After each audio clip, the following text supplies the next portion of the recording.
Hi, this is Georgie Hope from Fruitful Online, and today we're going to look at the Yoast WordPress SEO plugin. So once you've installed the plugin, you'll see that down the left-hand side you've got this little thing that says SEO, and the thing that we're going to really look at today mostly is the titles and the metas section. So what I've often found is that, sometimes with WordPress templates, the template itself will put the business name at the start of the title for every page on the site. So have a look at this example, Bob's Plumbing, and this is often what I find. It'll say Bob's Plumbing Company. See how it's got Bob's Plumbing kind of at the beginning of the title, it actually needs to be at the end of the title, so it needs to be Contact Us, Bob's Plumbing Company.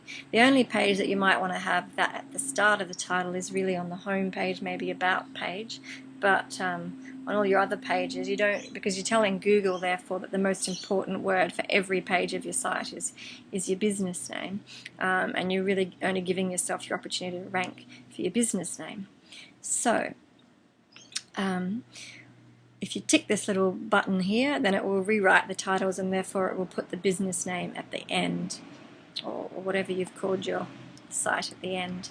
If you click on the home section, then in some cases it's just got a link there that will take you to the home page where you can edit it. In other cases, for the home page, it has like a little box here and you can put in the title and the meta description. So if we then go to the post type section, so this is where you can set up templates for your posts and your pages and how you want the title to appear. So for instance, for mine, it's got title and a separator and the site name as being the standard thing for the posts.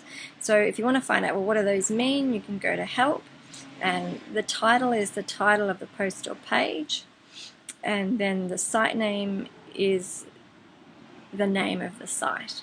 So often what you'll find is that the name of the site is up here, and you need to go to Appearance and General in order to change the name of the site if you want something different to appear. And then what we're going to look at is the taxonomies.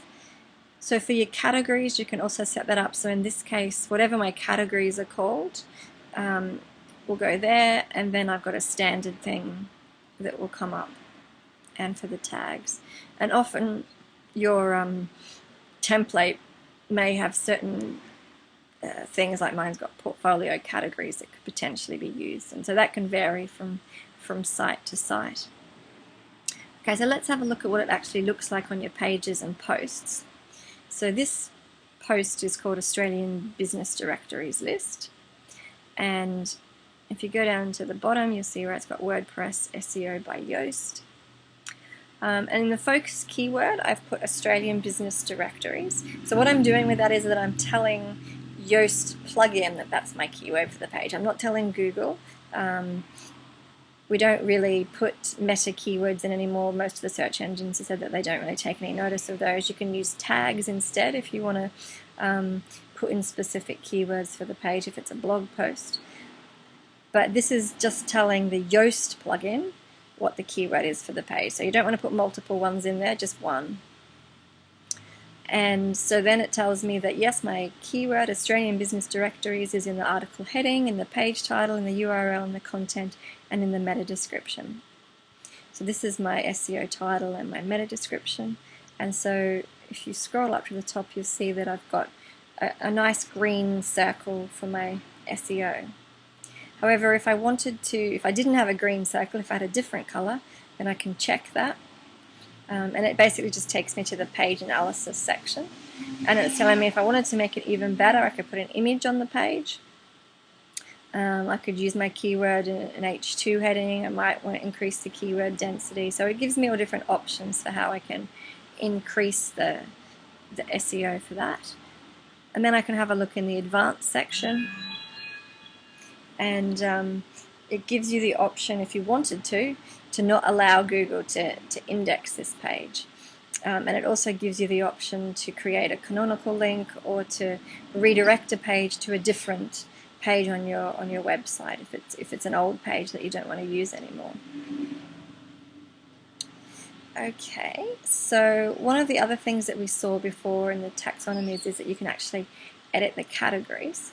So if we go and have a look at the category section, so I'm now in my categories, and this is one of my categories, which is SEO. And you'll see that what I can do is I can overwrite that standard template if I want to, and I can put in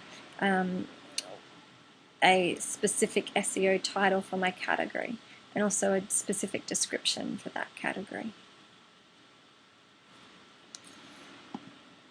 And then what you'll find is that when you go into your pages and posts, you'll be able to see little dots there to tell you what your SEO status is, and your titles, and your meta description, and your focus keyword. So if you've got a blue dot like I have on this one, because this is one that I don't want indexed because it's just a contact page, and then you'll see that there's different coloured dots. There's another page that it doesn't really matter so much about being optimized.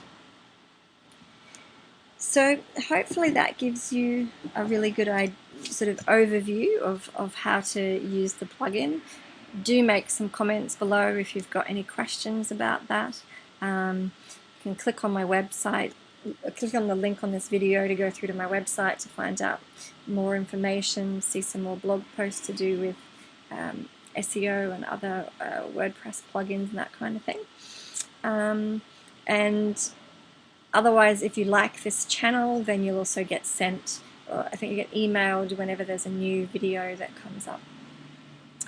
Thanks for your time. Bye.